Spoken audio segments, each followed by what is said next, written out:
Ayo, segera download Quran Tadabbur, tafsir dalam genggaman Anda.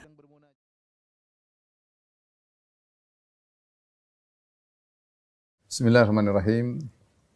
Assalamualaikum warahmatullahi wabarakatuh. Alhamdulillahi ala ihsanihi wa syukru lahu ala taufiqihi wa amtinani. Wa asyhadu an la ilaha illallah wahdahu la syarika lahu ta'ziman li sya'ni. Wa asyhadu anna Muhammadan abduhu wa rasuluhu da'ila ridwani. Allahumma salli alaihi wa ala alihi wa ashabihi wa ikhwani. Rekan-rekan, ikhwan-ikhwan dan akhwat yang dirahmati Allah Subhanahu wa taala, pada kesempatan kali ini kita akan bahas tentang keistimewaan yang khusus dimiliki oleh Nabi kita Nabi Muhammad sallallahu alaihi wasallam, ya. Bahkan banyak di antara keistimewaan tersebut yang tidak dimiliki oleh nabi-nabi yang lainnya. Sebelum kita masuk pada poin tersebut, kita ingin membahas secara singkat tentang keistimewaan para nabi secara umum. Setelah kita menyebutkan keistimewaan para nabi secara umum, baru kita masuk kepada keistimewaan khusus Nabi Muhammad sallallahu alaihi wasallam. Sebagaimana kita ketahui bahwasanya para rasul adalah pilihan Allah Subhanahu wa taala. Mereka adalah manusia-manusia termulia yang Allah pilih untuk mengemban risalah Allah Subhanahu wa taala. Allah Subhanahu wa taala berfirman, "Allahu a'lamu haitsu yaj'alu risalatah." Allah lebih tahu di mana diletakkan risalahnya. Siapa yang berhak untuk menjadi nabi, Allah lebih tahu. Allahu yastafi minal malaikati rusulan wa minan nas. Sungguhnya Allah Subhanahu wa taala memilih dari kalangan malaikat ada yang menjadi utusan Allah seperti malaikat Jibril, dan Allah juga memilih dari kalangan manusia ada yang dipilih untuk menjadi utusan-utusan Allah Subhanahu wa taala. Oleh karenanya yang memilih adalah Allah Subhanahu wa taala berdasarkan ilmu dan hikmahnya. Ketika orang-orang kafir memberi usulan agar agar diturunkan Al-Qur'an kepada selain nabi, ya. Wa qalu laula nuzila hadzal Qur'an ala rajulin minal qaryataini azim.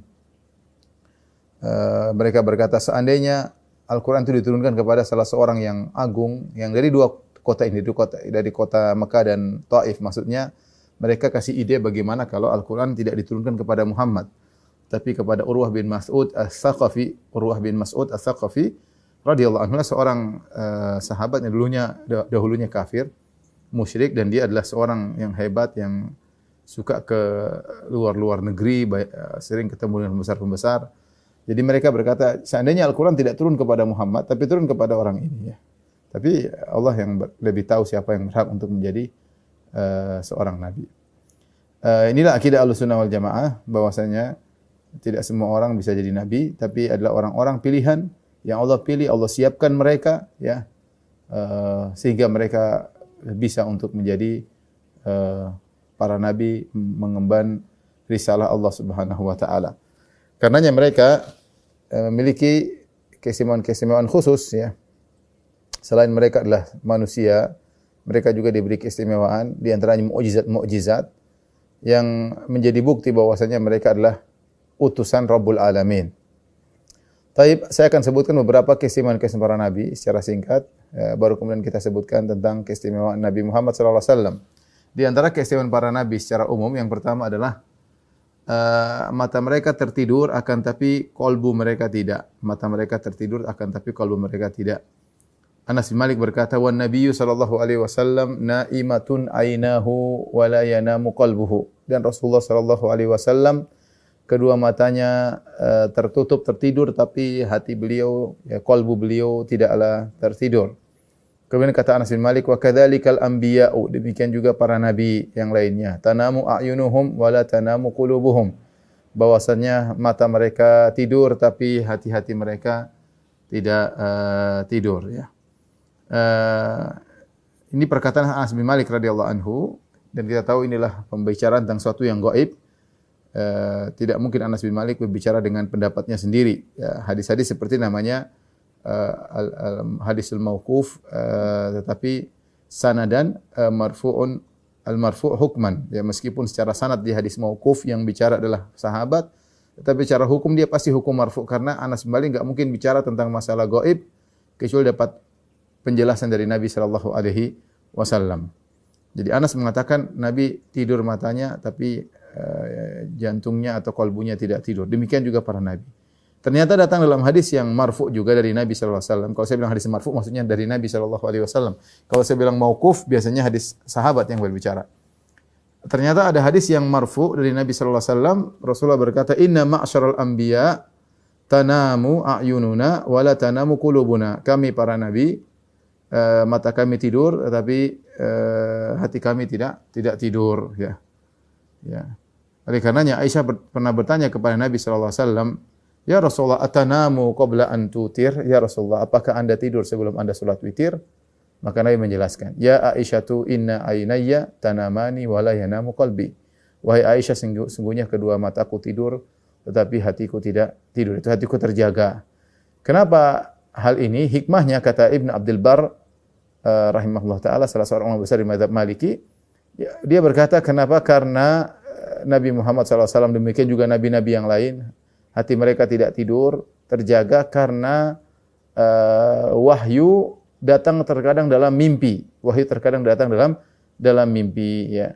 Sehingga hati mereka siap setiap saat untuk mendapatkan wahyu lewat mimpi. Karena sebagian wahyu datang langsung berbicara dengan Allah, sebagian wahyu lewat malaikat, sebagian wahyu Allah beri ilham langsung kepada kalbu para nabi, dan terkadang datang dalam kondisi mimpi, sehingga mimpinya para nabi tidak sama dengan orang-orang biasa, ya, karena hati para nabi dalam kondisi terjaga. Ini di antara keistimewaan para nabi, dan para nabi seluruhnya bersepakat dengan keistimewaan ini. Keistimewaan berikutnya yang juga merupakan keistimewaan para nabi, yaitu para nabi dikuburkan di mana mereka meninggal dunia. Di mana mereka meninggal dunia, mereka dikuburkan di situ. Ya.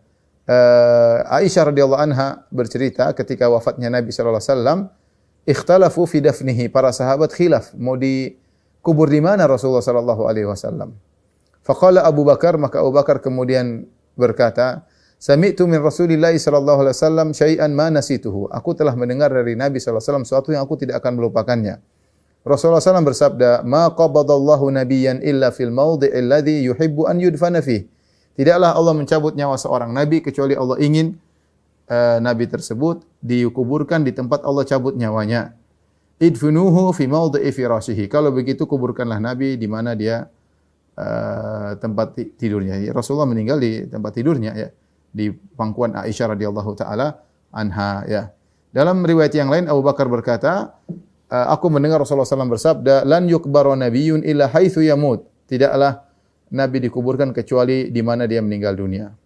Karena itulah Nabi SAW meninggal di rumah Aisyah, maka beliau pun dikuburkan di rumah Aisyah radhiyallahu taala anha. Karena itulah meskipun telah terjadi pelebaran Masjid Nabawi ke arah timur, ya, tetap saja kuburan Nabi tidak bisa dipindahkan. Kuburan Nabi tidak bisa dipindahkan karena aturannya Nabi dikubur di mana dia meninggal dunia, ya. Ini berlaku pada seluruh nabi termasuk Nabi Muhammad sallallahu alaihi wasallam. Kemudian di antara keistimewaan para nabi secara umum, Rasulullah SAW pernah bersabda, "Ma min nabiyyin yamradu illa khuyyira baina dunya wal akhirah." Tidak seorang nabi pun yang meninggal dunia kecuali akan dikasih pilihan, mau hidup di dunia selamanya atau menuju akhirat, ya. Dan semua nabi seperti itu, kalau dalam kondisi sakit akan meninggal dunia pasti ada pilihan. Menawarkan kepada mereka apakah pilih kenikmatan dunia ataukah memilih apa yang ada di sisi Allah Subhanahu wa taala. Dan itulah yang dilakukan oleh Nabi sallallahu alaihi wasallam ketika Rasulullah SAW akan meninggal dunia. Rasulullah SAW kemudian Aisyah melihat Rasulullah SAW seakan sedang diberi pilihan, kemudian Rasulullah SAW menunjuk ke atas, ma'ar rafiqil a'la. Aku milih di atas bersama rombongan-rombongan yang lebih dahulu meninggal sebelumku. Yaitu Rasulullah SAW memilih untuk meninggal dunia, baru kemudian Rasulullah SAW dicabut ruhnya oleh Allah Subhanahu wa taala, ya. Ini juga keistimewaan para nabi, ya, tidak dimiliki oleh yang lainnya. Kemudian yang keempat di antara keistimewaan para nabi adalah jasad para nabi tidak akan dimakan oleh bumi, yaitu tidak akan rusak dimakan oleh bumi. Dari Aus bin Aus dia berkata, qala Rasulullah sallallahu alaihi wasallam, Rasulullah SAW bersabda, "Inna min afdhali ayyamikum yaumal jum'ah." Sungguhnya di antara hari yang terbaik bagi kalian adalah hari Jumat. Fihi khuliqa Adam. Pada hari tersebut Adam diciptakan. Wa fihi qubid, dan pada hari tersebut Adam dicabut rohnya. Wa fihi nafkhah, dan pada hari tersebut ditiupkan sangkakala. Wa fihi sa'qah, dan pada hari tersebut juga manusia dibangkitkan. Manusia dimatikan kemudian dibangkitkan. Fa aktsiru alayya minas salati fihi. Maka perbanyaklah bersolawat kepadaku pada hari Jumat. Fa inna salataku ma'rudatun alayya. Karena salat kalian akan dipaparkan kepadaku, ya, diantarkan kepadaku. Qala qali Rasulullah wa kaifa tu'radu salatuna alayka wa qad arimta aw yaqulun balita. Ya Rasulullah, bagaimana salawat kami akan dibawakan kepada engkau ya Rasulullah sementara tubuhmu sudah hancur lebur, sudah habis dimakan bumi. Faqala, maka Nabi SAW mengatakan, Inna Allah Azza wa Jalla harrama alal ardi ajsadal anbiya. Allah mengharamkan bagi bumi jasad para nabi. Ini dalil bahwasanya jasad para nabi tidak akan dimakan oleh tanah. Oleh karenanya sebagaimana disebut dalam riwayat ketika di zaman Umar bin Khattab radhiyallahu anhu ditemukan jasad Nabi Daniel dengan tubuh kondisi yang masih utuh, baru kemudian dikuburkan oleh para sahabat atau para tabi'in di zaman Umar atas perintah Umar bin Khattab radhiyallahu taala anhu. Kemudian yang kelima di antara keistimewaan para nabi, bahwasanya para nabi mereka di alam barzakh, mereka dalam kondisi hidup dan salat, ya. Kata Nabi SAW, Al-anbiya'u ahya'un fi kuburihim yusallun. Para nabi, mereka hidup di kuburan mereka dalam kondisi salat, ya. Dalam kondisi salat. Salat sini bukan berarti mereka dalam kondisi melakukan ibadah merasa berat, beban, tidak. Tapi mereka salat dalam kondisi merasakan kelezatan. Ya, sama seperti Nabi SAW menjelaskan tentang penghuni surga, yulhamuna tasbih wa takbir. Bahwasanya penghuni surga mereka diberi ilham oleh Allah untuk bertakbir, bertasbih, bertahlil, seakan-akan diilham kama yulhamuna nafas, sebagaimana mereka bernafas. Ketika mereka bertakbir, bertahlil, bukan karena mereka merasa beban, disuruh beban untuk beribadah, tapi mereka itu merasakan suatu kelezatan. Kelezatan bagi mereka di surga ketika mereka bertasbih, bertakbir, bertahlil, karena mereka menyebut-nyebut zat yang paling mereka cintai, itu Allah Subhanahu wa taala. Demikian juga para anbiya ketika mereka salat di kuburan mereka, bukan berarti mereka sedang melaksanakan beban kewajiban, tidak, tapi itulah kenikmatan yang mereka merasakan dengan salat. Sementara Nabi SAW saja di dunia, salat adalah kenikmatan bagi Nabi SAW. Makanya Rasulullah SAW mengatakan, Ya Bilal arihna bis salat, wahai Bilal istirahatkan kami dengan salat. Rasulullah SAW berkata, wa ju'ilat qurratu aini fis salat, dijadikan kebahagiaanku pada salat. Ya, di dunia saja yang tempatnya kita beban untuk beribadah, Nabi merasa lezat dengan salat, apalagi di alam barzakh. Jadi para nabi mereka salat di alam barzakh. Kemudian kata Nabi SAW, marartu ala Musa lailata usriya bi indal kathibil ahmar wa huwa qa'imun yusalli fi qabrihi. Kata Nabi SAW, aku melewati Musa ketika aku Isra Mi'raj di Al-Kathibil Ahmar, itu suatu tempat namanya Al-Kathibil Ahmar. Wa huwa qa'imun yusalli fi qabri, sementara Musa sedang berdiri salat di kuburannya. Dan kita tahu bahwasanya dalil dalam Al-Qur'an menunjukkan bahwasanya orang-orang yang meninggal dunia karena mati syahid tidak mati. Kata Allah Subhanahu wa taala, "Wala taqulu lima yuqtalu fi sabilillahi amwat bal ahya." Jangan kalian mengatakan orang yang meninggal karena perang mati, sungguhnya mereka masih hidup. Yaitu hidup dalam alam barzakh. Demikian juga firman Allah Subhanahu wa taala, "Wala tahsabanna alladziina qutilu fi sabilillahi amwatan bal ahya'un 'inda rabbihim yurzaqun." Jangan kau menyangka orang yang meninggal terbunuh di jalan Allah adalah dalam kondisi mati, tapi mereka hidup di sisi Allah, diberi rezeki. Jadi kalau para syuhada saja hidup di alam barzakh, apalagi para nabi. Cuma saya ingatkan, jangan sampai kita salah sangka, kemudian kita mengatakan bahwasanya para syuhada masih hidup berarti boleh kita ngobrol-ngobrol, boleh kita minta-minta, seakan-akan mereka masih di atas muka bumi. Beda, kehidupan alam barzakh tidak bisa dikiaskan dengan kehidupan di atas muka bumi. Meskipun para syuhada mereka dikatakan hidup, tapi kehidupannya kehidupan yang khusus, lebih afdal daripada kehidupan mereka di dunia, lebih afdal. Tetapi kehidupan tersebut kehidupan alam barzakh, tetapi tidak berlaku lagi hukum-hukum dunia. Makanya para syuhada ketika mereka meninggal, harta mereka diwariskan. Kalau mereka ternyata hidup seperti di dunia, harta mereka tidak boleh diwariskan. Kemudian juga istri-istri mereka, janda-janda mereka juga boleh dinikahi. Kalau ternyata mereka hidup seperti di dunia, seharusnya janda-janda mereka tidak boleh dinikahi. Jadi inilah kekhususan para nabi-nabi, ya, yang nabi juga sama dengan mereka. Ya, tadi kita sebutkan di antaranya jasad mereka tidak dimakan oleh tanah, kemudian mereka hidup di alam barzakh, bahkan mereka salat, ya. Tadi kemudian mata mereka tertidur tapi hati mereka terjaga, kemudian mereka dikuburkan di mana mereka meninggal dunia, ya, di mana mereka meninggal, maka di situlah tempat kuburan mereka. Inilah di antara beberapa keistimewaan yang sama-sama dimiliki Demikian tadi para nabi kalau meninggal disuruh diberi pilihan.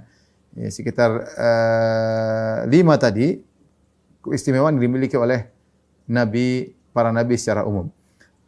Tapi sekarang kita akan bahas poin utama kita adalah tentang kekhususan Nabi Muhammad sallallahu alaihi wasallam. Kekhususan Nabi Muhammad sallallahu alaihi wasallam. Kekhususan Nabi Muhammad sallallahu alaihi wasallam kalau kita mau bagi 3 ya. Ini sekedar gambaran saja ya. Jadi keistimewaan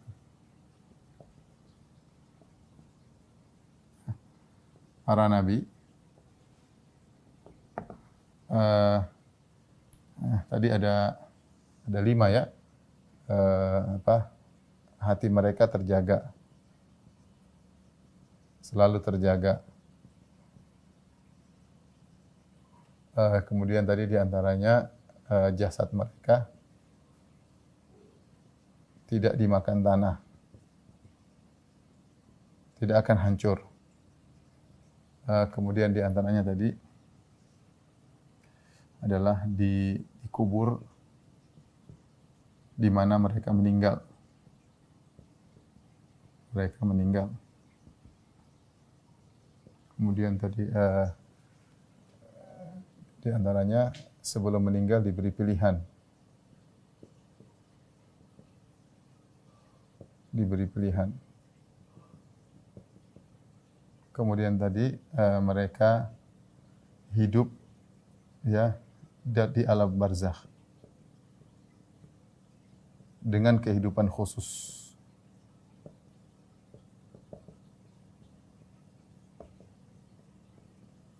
Ini kira-kira keistimewaan para nabi. Sekarang yang kita bahas adalah keistimewaan khusus Nabi sallallahu alaihi wasallam.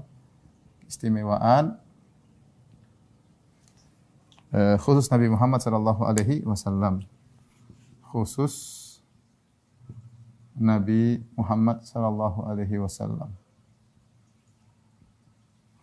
Adapun kita dapati banyak sekali orang menyebutkan kekhususan Nabi sallallahu alaihi wasallam dalam syair-syair memuji Nabi sallallahu alaihi wasallam, dalam buku-buku sirah menjelaskan tentang keistimewaan Nabi sallallahu alaihi wasallam. Namun kalau kita mau klasifikasi, maka ada tiga kemungkinan ya.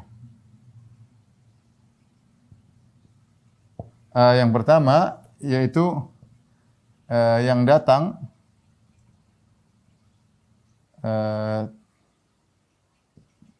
dalam hadis-hadis yang sahih.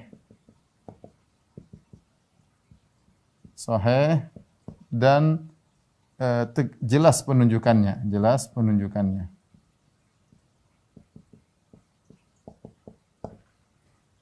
Kemudian yang kedua adalah yang datang dalam hadis sahih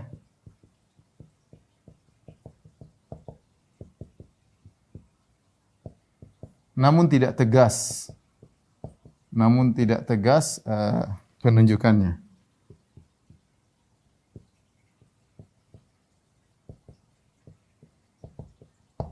Kemudian yang ketiga adalah yang tanpa dalil atau dalilnya dhaif, lemah, tidak bisa dijadikan hujjah.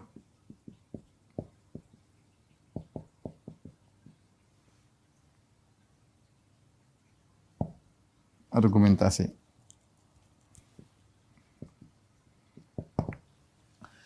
Contoh yang datang tanpa dalil, saya kasih gambaran nanti insya Allah kita bacakan. Contohnya misalnya tanpa dalil, misalnya Nabi tidak ada bayangannya, tidak punya bayangan. Bahkan ini bertentangan dengan hadis-hadis yang sahih. Contoh lagi misalnya Nabi tidak ada kotorannya ya.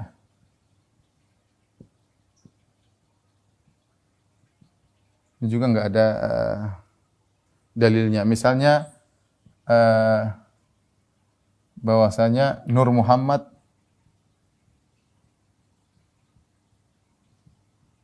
ya asal penciptaan Nabi. sudah ada sebelum Nabi Adam misalnya. Sebelum Nabi Adam alaihissalam ya. Adapun yang datang dalam hadis sahih namun tidak tegas penunjukannya seperti Nabi tidak menguap misalnya. Karena tidak menguap dari syaitan. Misalnya Nabi tidak junub ya misalnya. Adapun yang datang dalam hadis yang sahih banyak ya. Itu akan kita jelaskan ya. Misalnya Nabi bisa melihat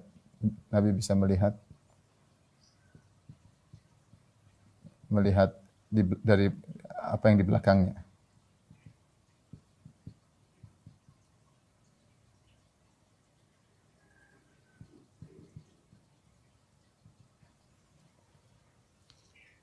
Nanti dan seterusnya insyaallah kita akan bacakan ya. Baik. Ikhwan dan akhwat yang dirahmati Allah Subhanahu wa taala, sekarang kita masuk pada pembahasan tentang keistimewaan Rasulullah sallallahu alaihi wasallam. Sudah kita katakan tadi bisa diklasifikasikan menjadi 3 yang jelas ada dalilnya, kemudian ada yang masih tidak tegas dan ada yang tidak ada dalilnya sama sekali. Kita tentu wajib bagi kita untuk mencintai Rasulullah sallallahu alaihi wasallam ya. Bahkan harus lebih cinta daripada ayah, daripada anak, daripada istri, daripada semuanya. Kata Nabi sallallahu alaihi wasallam, la yu'minu ahadukum hatta akuna ahabba ilaihi min waladihi wa nasi ajma'in.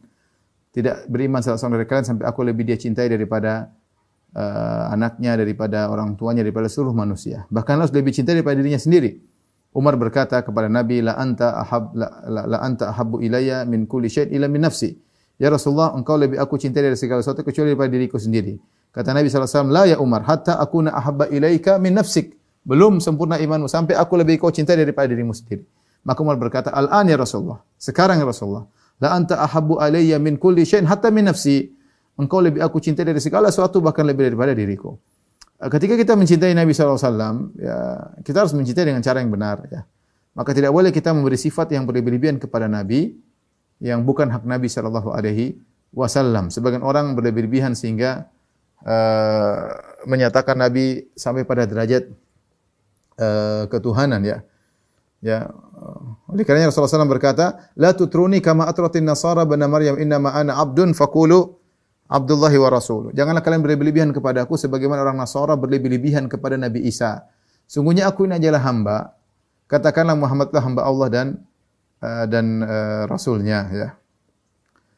Taib, kita akan sebutkan keistimewaan Rasulullah yang datang dalam hadis yang sahih. Di antaranya ikhwan dan akhwat yang rahmati Allah Subhanahu wa taala, yaitu Rasulullah SAW diberi surat Al-Fatihah dan penutup surat Al-Baqarah. Ya, Rasulullah diberi surat Al-Fatihah dan penutup surat Al-Baqarah.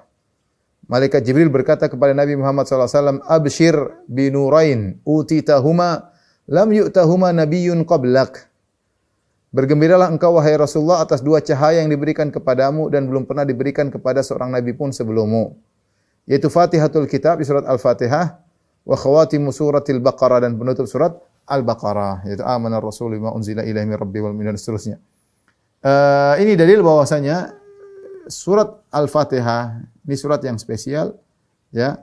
Maknanya sangat agung ya, dan tidak pernah Allah berikan kepada selain Nabi Muhammad SAW. Demikian juga penutup surat Al-Baqarah.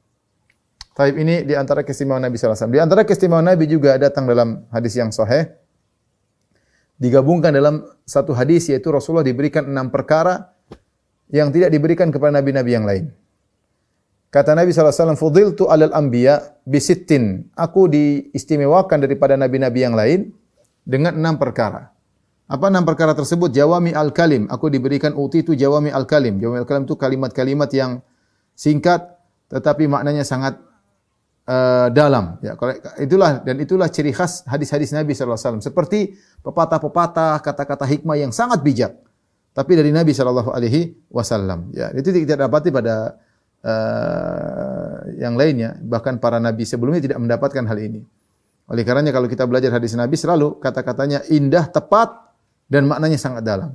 Di antaranya apa yang disusun oleh Imam Nawawi rahimahullah dalam kitabnya Arba'in Nawawiyah, di mana beliau mengumpulkan 42 hadis yang syarat-syaratnya jawami'ul kalim. Kata-katanya singkat namun sangat padat. Ini tidak diberikan kepada nabi-nabi yang lain.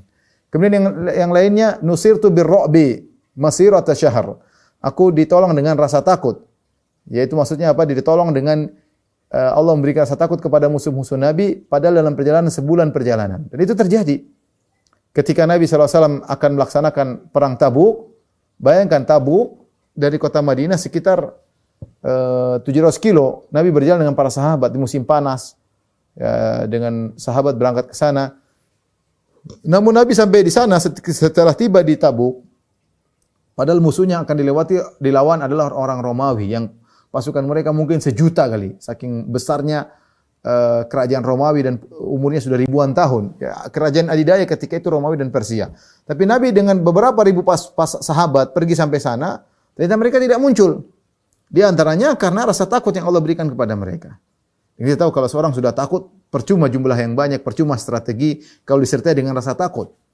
Ya, akan mendatangkan kekalahan kalau peperangan disertai dengan rasa takut.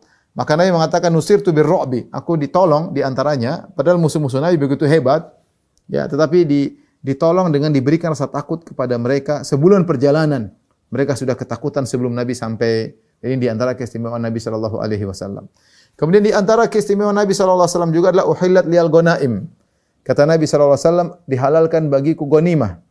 Dihalalkan bagiku ghanimah, ya. Apa itu ghanimah? Ghanimah adalah harta yang diperoleh setelah peperangan. Kalau terjadi perang kemudian ada ghanimah boleh diambil. Nabi-nabi terdahulu mereka tidak boleh ambil ghanimah. Mereka tidak boleh ambil ghanimah. Kalau mereka menang dalam peperangan, maka ghanimahnya dikumpulkan, kemudian diletakkan di tengah padang, datanglah api dari langit memakan ghanimah tersebut, dihabisin oleh api tersebut, ya. Dan ini di antara perkara yang menakjubkan, ya. Di nabi-nabi terdahulu, ya, datang api kemudian membakar ghanimah yang mereka kumpulkan. Sehingga tidak halal bagi mereka. Di antaranya yang disebutkan oleh sebagian ahli tafsir adalah ghanimah yang dikumpulkan oleh Bani Israel yang diambil dari tentara Fir'aun yang tenggelam di Laut Merah. Ketika ditenggelamkan kemudian mereka mati, ditemukan mayatnya, maka diambillah emas-emas dari tubuh mereka. Dan itu dilarang dalam syariat, ya. Makanya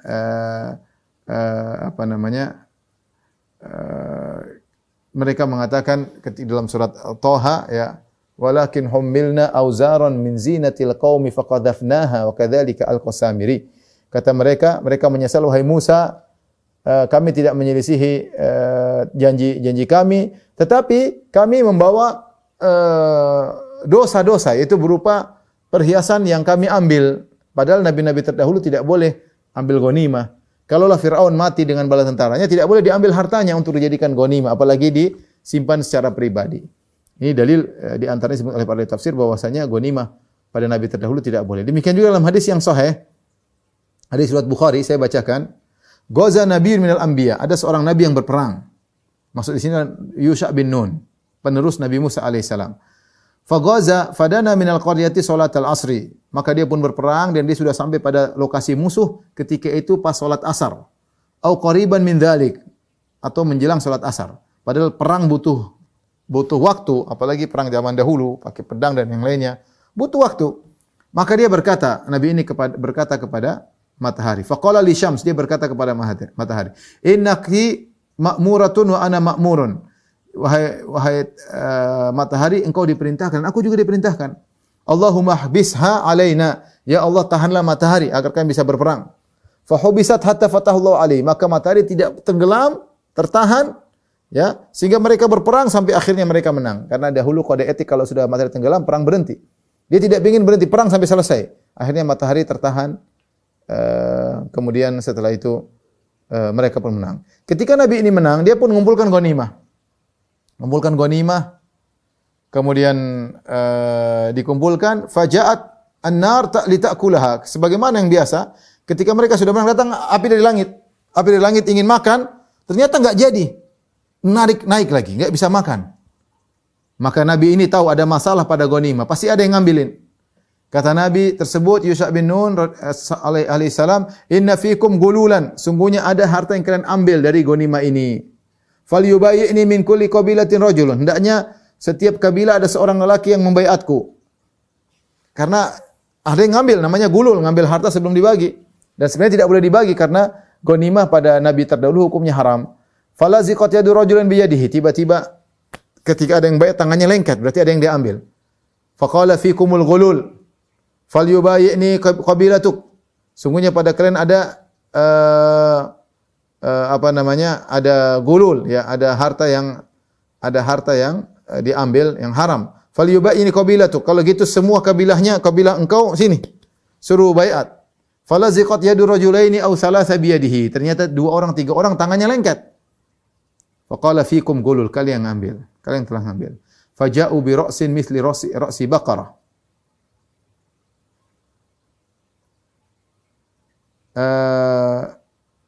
Maka datanglah mereka yang 3 orang tadi membawa suatu kepala seperti kepala sapi minadz zahab.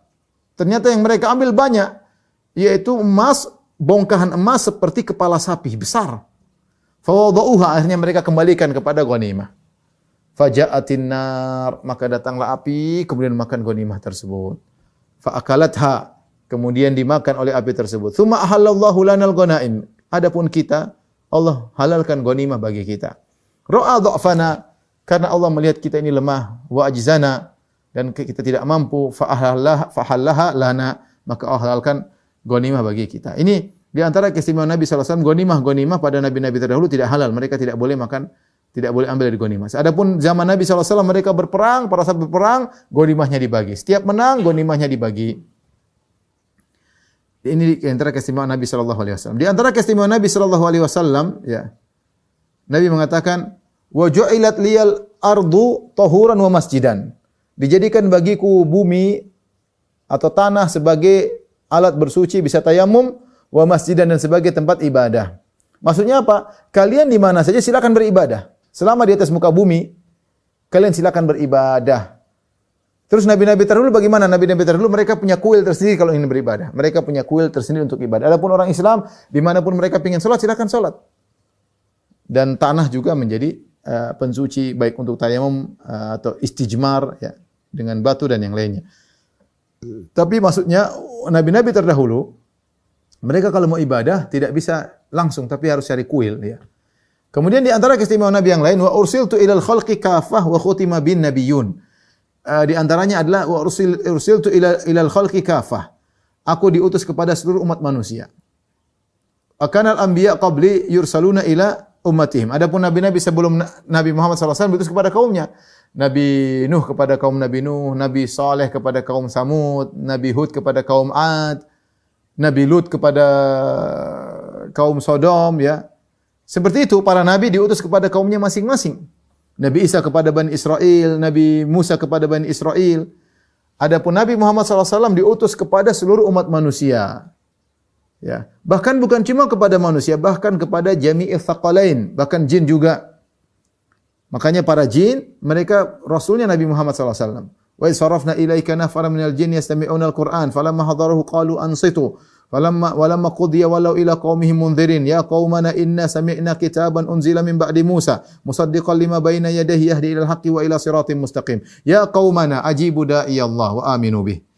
Kata Allah ketika kami ada sebagian jin-jin mendengarkan lantunan bacaan Quran, wahai Muhammad, tatkala selesai baca maka mereka berkata ketika Nabi baca mereka mendengar dengan saksama. Ketika Nabi selesai baca, mereka pulang kepada kaum mereka dan mereka mengumumkan, mereka berdakwah. Mereka berkata, wahai kaum kami, sungguhnya kami telah mendengar Al-Quran yang diturunkan setelah Taurat. Ya, kemudian mereka berkata, ya qaumana ajibu da'i Allah, wahai kaumku, penuhilah panggilan Rasulullah sallallahu alaihi wasallam. Dari situ Rasulullah spesial, bukan cuma kepada seluruh umat manusia, bahkan juga kepada seluruh jin. Kemudian di antara keistimewaan Nabi sallallahu alaihi wasallam, wa khutima bin nabiyyun, aku adalah penutup para nabi.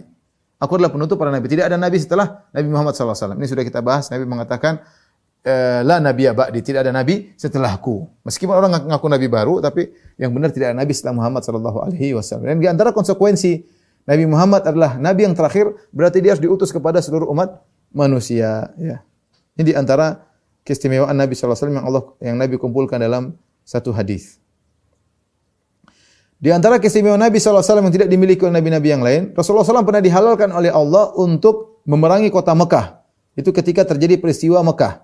Kita tahu bahwasanya kota Mekah adalah kota yang haram, yaitu kota yang tidak boleh ditumpahkan darah, kota yang tidak boleh berperang di situ. Tetapi Nabi dikhususkan oleh Allah boleh berperang sewaktu yang sedikit waktu itu karena Fatu Makkah. Kata Nabi sallallahu alaihi wasallam, "Harramallahu Makkata, falam tahilla li ahadin qabli." Allah mengharamkan Mekah, yaitu sebagai tanah haram, tidak boleh, jangankan tumpahkan darah manusia, bahkan tumpah darah hewan pun tidak boleh ditakut-takuti hewan tersebut. Falam tahilla li ahadin qabli, tidak seorang pun yang dihalalkan baginya kota Mekah untuk diadakan peperangan. Wala li ahadin ba'di, dan tidak akan ada dihalalkan bagi seorang pun setelahku. Uhillat liya sa'atan min nahar. Adapun aku pernah dihalalkan Mekah meskipun hanya sebentar. Ketika itu dalam peristiwa Fatu Makkah. Kemudian di antara keistimewaan Nabi sallallahu alaihi wasallam, Nabi mendapatkan Al-Kautsar, suatu sungai yang sangat luar biasa, besar di surga, dan betapa indah dan betapa enak air sungai tersebut atau danau tersebut. Kata Allah Subhanahu wa taala, "Inna a'tainakal kautsar." Ya Muhammad, kami akan berikan kepada engkau Al-Kautsar. Ini tidak diberikan kepada nabi-nabi yang lain. Di antara keistimewaan Nabi sallallahu alaihi wasallam, dan ini kemungkinan bersamaan dengan Nabi Ismail alaihissalam, yaitu hewan melata mengenal Rasulullah sallallahu alaihi wasallam, mengenal, ya. Pada suatu hari Rasulullah SAW masuk dalam sebuah kebun milik seorang Ansari yang ternyata ada ekor unta dalam kebun tersebut. Dan seekor unta tersebut ternyata menangis sambil meneteskan air matanya. Maka Rasulullah SAW pun mendatangi unta tersebut. Rasulullah SAW mengusap telinganya dan pangkal lehernya. Unta tersebut menjadi tenang. Rupanya dia ngomong sesuatu kepada Nabi SAW. Lalu Nabi bertanya kepada pemilik unta, ada apa gerangan? Ya. Kemudian beliau berkata, "Ama tattaqillah fi hadhihi al-bahima allati mallakakaha Allah." Tidakkah kau bertakwa kepada Allah dalam ngurusin hewan ini yang Allah telah menjadikan engkau memilikinya? Innahu syaka ilayya, sungguhnya ontamu ini mengeluh kepadaku, annaka tuji'uhu wa tud'ibuhu. Dia mengeluh, engkau selalu buat dia lapar dan lelah. Bayangkan ya. Onta mengeluh kepada Nabi sallallahu alaihi wasallam, ya. Ini kemungkinan sama dengan Nabi Sulaiman alaihissalam. Kemudian di antara keistimewaan Rasulullah SAW juga bisa melihat orang-orang di belakangnya. Sebagaimana Nabi lihat depan, Nabi lihat ke belakang, seperti Nabi lihat depan. Rasulullah SAW pernah bersabda, "Hal tarawna qiblati hahuna?" Wahai para sahabatku, tidakkah kalian lihat bahwasanya kiblatku di arah depanku? Fa wallahi ma yakhfa alayya khusyu'ukum wala ruku'ukum. Demi Allah, tidak ada yang samar bagiku tentang khusyuk kalian meskipun kalian di belakangku, dan bagaimana rukuk kalian meskipun kalian di belakangku. Inilah arakum min wara'i dhahri. Sungguh aku melihat kalian dari belakangku. Ini Nabi di antaranya bisa melihat meskipun mata Nabi di depan, tapi Nabi bisa melihat apa yang dilakukan di belakangnya.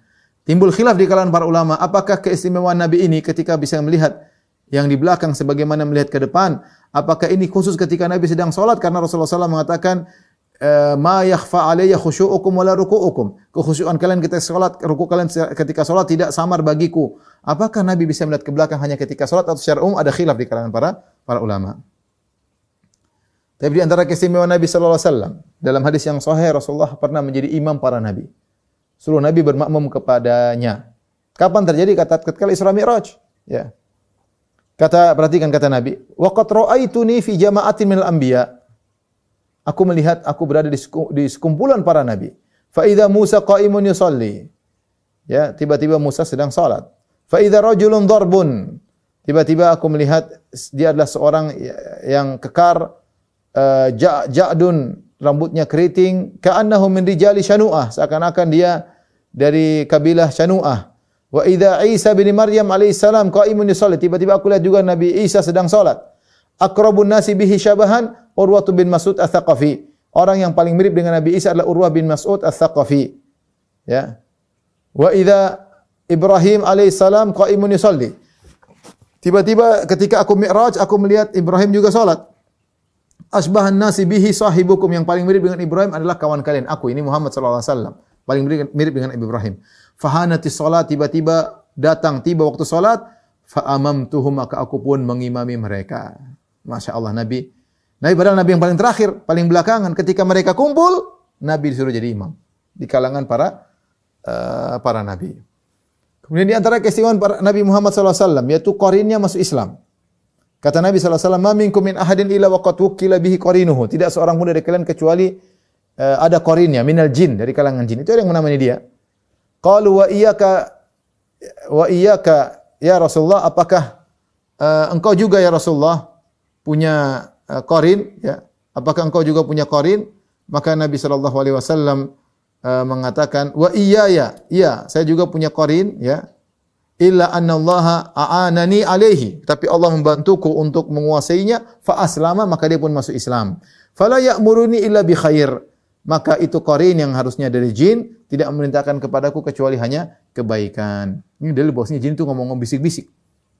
Setiap kita punya qarin, ada jin yang menemani kita dan bisik-bisikin kita keburukan. Kecuali jinnya Nabi Muhammad SAW, dia masuk Islam sehingga dia tidak menyeru kepada Nabi kecuali kebaikan. Di antara keistimewaan Nabi Muhammad SAW, yaitu telah diampuni dosa-dosa yang telah lalu dan akan datang. Semuanya sudah diampuni. Ada orang diampuni dosa-dosa yang telah lalu, tapi khusus Nabi Muhammad SAW, diampuni yang telah lalu maupun akan datang. Ya, sebagaimana dalam surat Al-Fatah, "Inna fatahna laka fatham mubina liyaghfira lakallahu ma taqaddama min dzambik wa ma ta'akhkhar." Agar Allah mengampuni dosa-dosamu yang telah lalu maupun yang akan belakangan, ya, yang akan belakangan. Makanya Nabi SAW senantiasa beribadah dengan luar biasa karena dia telah diampuni dosa-dosa yang akan datang. Ya. Nabi SAW dari Mughirah, Rasulullah SAW salat sampai tawarramat qadamah, sampai kedua kakinya bengkak. Faqila lahu, maka dikatakan kepadanya, "Ghafarallahu laka ma taqaddama min dzambika wa ma ta'akhkhar." Ya Rasulullah, engkau telah diampuni dosa-dosa yang telah lalu akan datang. Nabi berkata, "Afala akuna abdan syakura." Kenapa aku tidak menjadi hamba yang pandai bersyukur? Kita dosa yang telah lalu belum tentu diampuni, enggak jelas, apalagi dosa akan datang. Rasulullah SAW diampuni yang lalu maupun akan datang. Di antara keistimewaan Nabi SAW, dialah satu-satunya yang Allah bersumpah dengan umurnya. Dalam surat Al-Hijr kata Allah, "La amruka innahum lafi sakratihim ya'mahun." Demi umurmu wahai Muhammad, sungguhnya mereka terombang-ambing dalam kemabukan. Ini kisah tentang orang-orang kaum Nabi Lut, para penghuni negeri Sodom yang ingin menyodomi tamu-tamunya Nabi Lut yang merupakan jelmaan dari para malaikat. Ya, mereka semangat, mereka berhasrat. Ya, maka Allah mengatakan, la amruka innahum lafi sakratihim ya'mahun. Demi umurmu wahai Muhammad, sungguhnya mereka benar-benar berhasrat, benar-benar kebelet. Ya, tidak kuasa menahan hawa nafsu mereka. Tapi di sini Allah Subhanahu wa taala tidak bersumpah dengan nama Nabi Lut, tapi Allah bersumpah dengan umurnya Nabi Muhammad. Demi kehidupan engkau wahai Muhammad, demi umurmu. Padahal konteksnya berkaitan dengan Nabi Lut. Allah tidak bersumpah dengan umur siapapun kecuali umur Nabi Muhammad SAW. Ini dalil bahwasanya umur Nabi Muhammad berkah. Makanya kalau kita belajar buku sirah, seluruh perjalanan Nabi dari A sampai Z semuanya teladan. Dan ini menakjubkan dari bagaimana kehidupan Nabi yang sudah disketsa oleh Allah, sudah diskenerikan oleh Allah, memiliki kehidupan yang luar biasa yang tidak dimiliki oleh siapapun.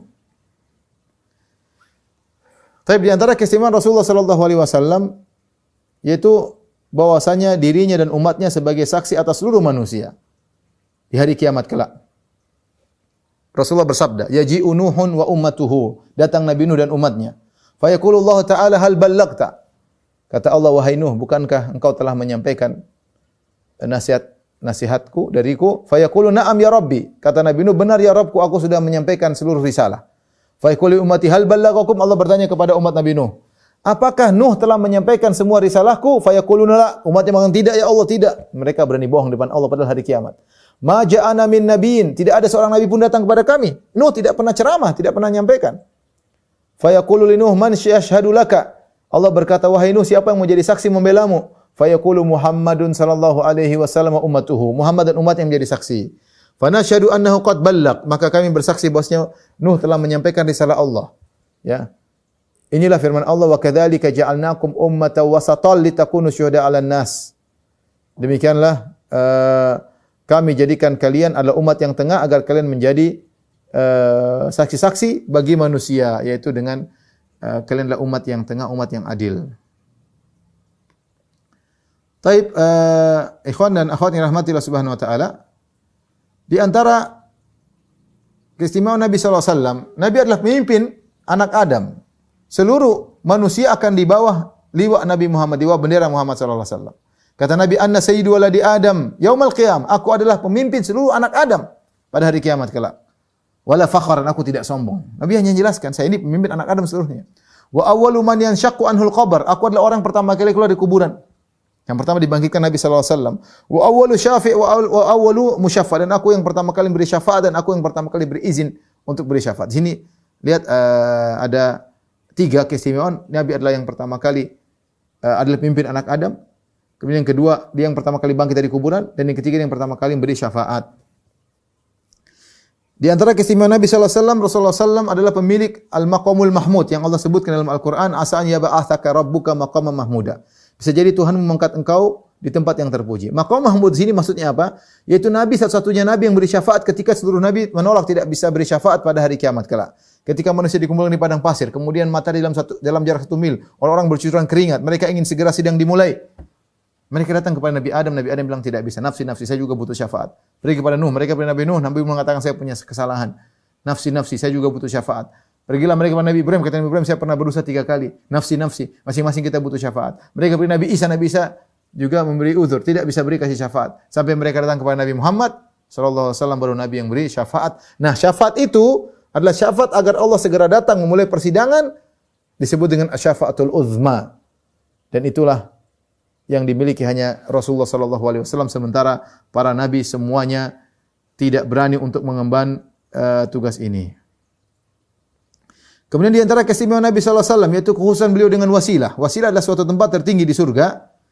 Rasulullah menyuruh kita ketika kita mendengar azan, kita mengikuti muadzin, ya. Setelah itu kita berdoa kepada Allah, "Tsumma salullaha liyal wasilah." Dan mintakanlah kepada Allah wasilah untukku. Fa innaha manzilatun fil jannah. Wasilah suatu posisi di surga, la tambaghi illa li 'abdin min ibadillah. Dan itu hanya bisa dimiliki oleh seorang dari hamba-hamba Allah. Wa arju an akuna ana huwa. Dan aku berharap akulah yang akan menempati tempat tersebut yang disebut dengan wasilah. Di antara keistimewaan Nabi sallallahu alaihi wasallam, Nabi adalah orang yang pertama kali lewat sirat.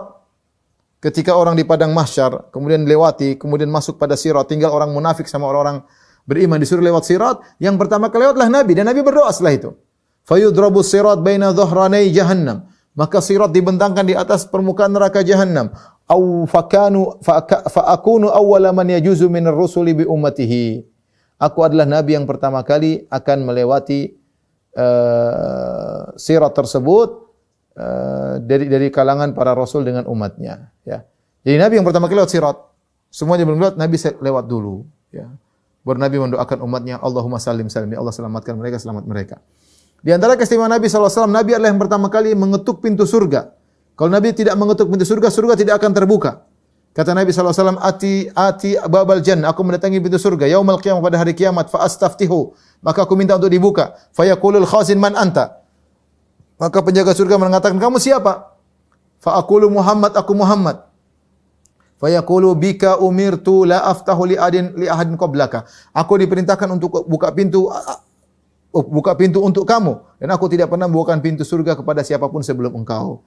Jadi Rasulullah SAW pertama kali karena dia dibukakan pintu surga. Dalam hadis yang lain, wa ana awwalu man yaqra'u babal jannah. Aku pertama kali yang mengetuk pintu surga. Akhirnya dibukakan bagi Nabi SAW. Inilah ikhwan dan akhwat beberapa sifat-sifat Nabi, kita ulangi secara singkat, yang tidak dimiliki oleh nabi-nabi yang lain, ya.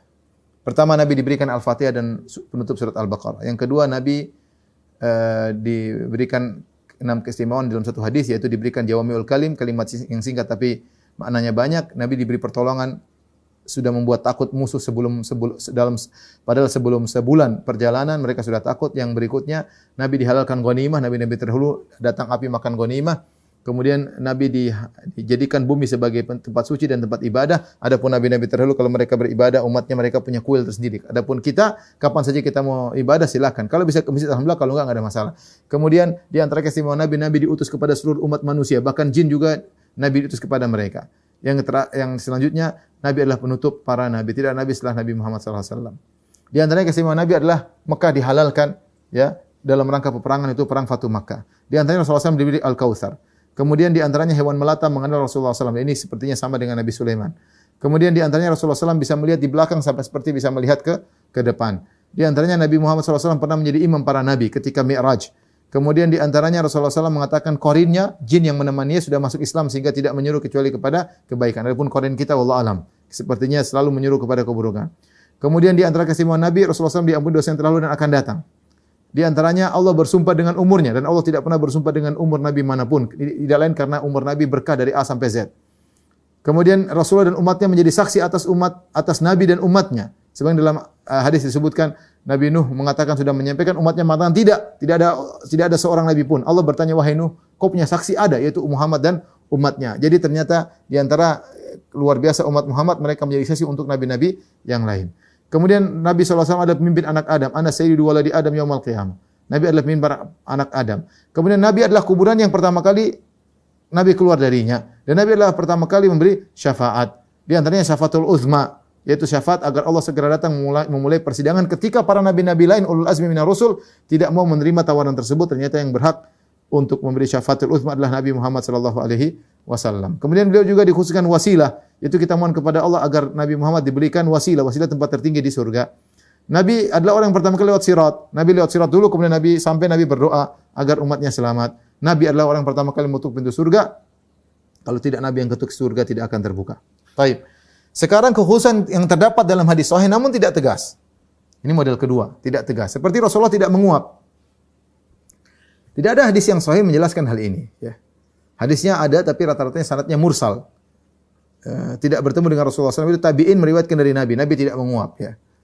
Yang ada hadis yang sahih, Abu Hurairah berkata, Nabi SAW bersabda, at-ta'athubu minasyaitan. Menguap dari syaitan. Ya. Makanya ketika datang hadis menguap dari syaitan, seakan-akan sebagian orang memahami kalau gitu Nabi tidak mungkin menguap. Tidak mungkin karena Nabi tidak diganggu syaitan ya, dalam hal ini. Korinnya saja masuk Islam ya. Sehingga Nabi disimpulkan tidak menguap karena Nabi mengatakan menguap itu dari syaitan. Ini tidak ada ketegasannya, tapi para ulama mengambil istimbat dari hadis tersebut ya. Bahwasanya tatha'ubu minasyaitan. Tatha'ub yaitu tatha'ub menguap dari syaitan, berarti Nabi tidak. Demikian juga dalam hadis Rasulullah SAW mengatakan al-ihtilam dari syaitan. Mimpi basah innamal ihtilam minasyaitan. Sungguhnya mimpi basah dari syaitan.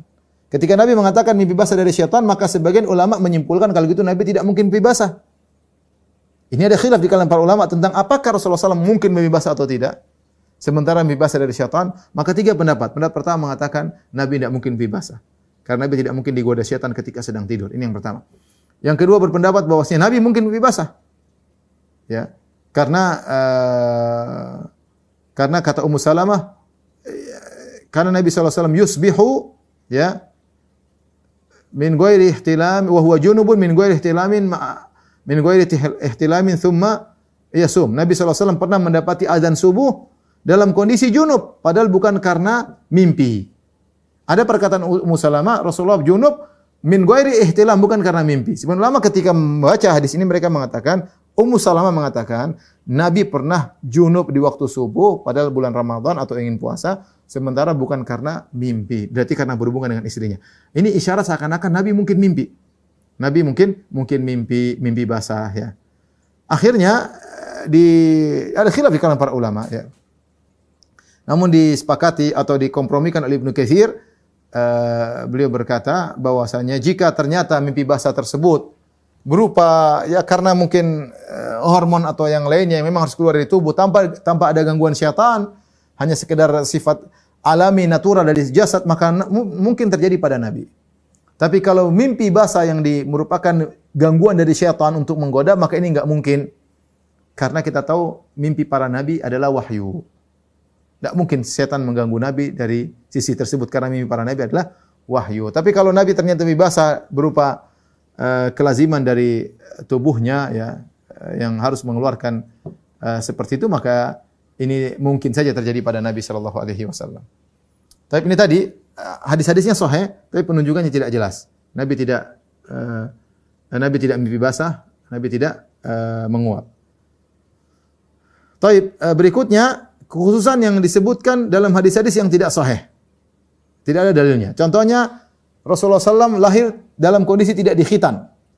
Kata mereka ada hadis Rasulullah SAW dilahirkan tanpa dikhitan. Benar hadisnya tapi hadisnya dhaif.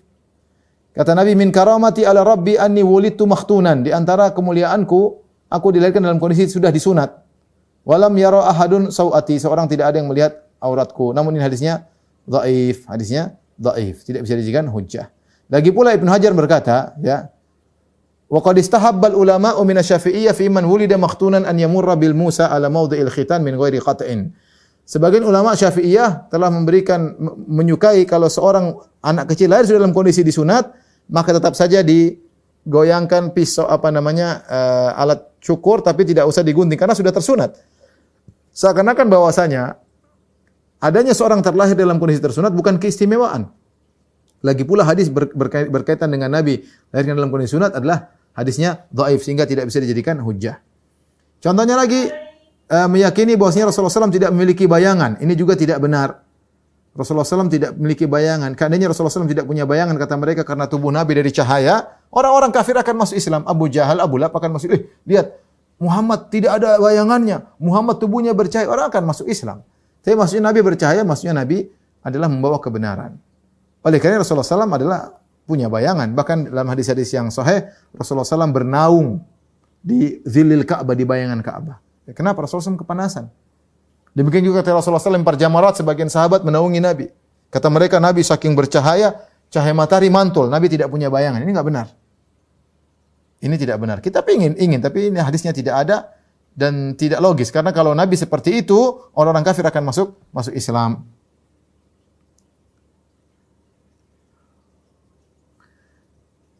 Kemudian di antaranya mereka meyakini bahwasanya Nabi SAW diciptakan yang pertama kali diciptakan adalah Nur Muhammad. Ini juga hadisnya palsu. Ya, tidak ada bahwasanya katanya sebelum Nabi Adam sudah ada Nur Muhammad. Ini hadis palsu, hadis batil bahkan ya. Ini juga tidak benar. Kemudian di antaranya meyakini bahwasanya kalau Nabi buang hajat langsung ditelan oleh bumi ya. Langsung ditelan, tidak ada kotoran Nabi tersisa, langsung ditelan oleh bumi.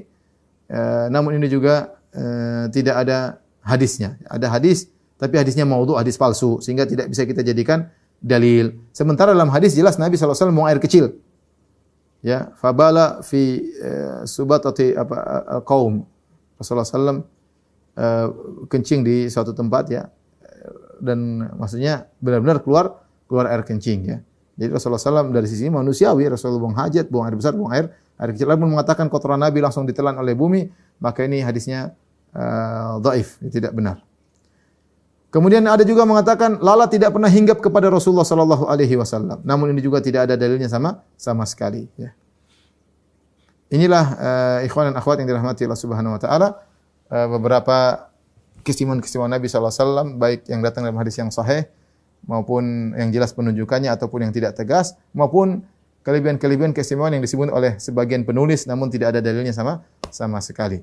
Wallahu alam bisawab. Semoga Allah menjadikan kita semakin cinta kepada Rasulullah sallallahu alaihi wasallam. Baik, demikian saja yang saya sampaikan. Kalau yang saya mohon maaf. Wabillahi taufiq wal hidayah. Assalamualaikum warahmatullahi wabarakatuh.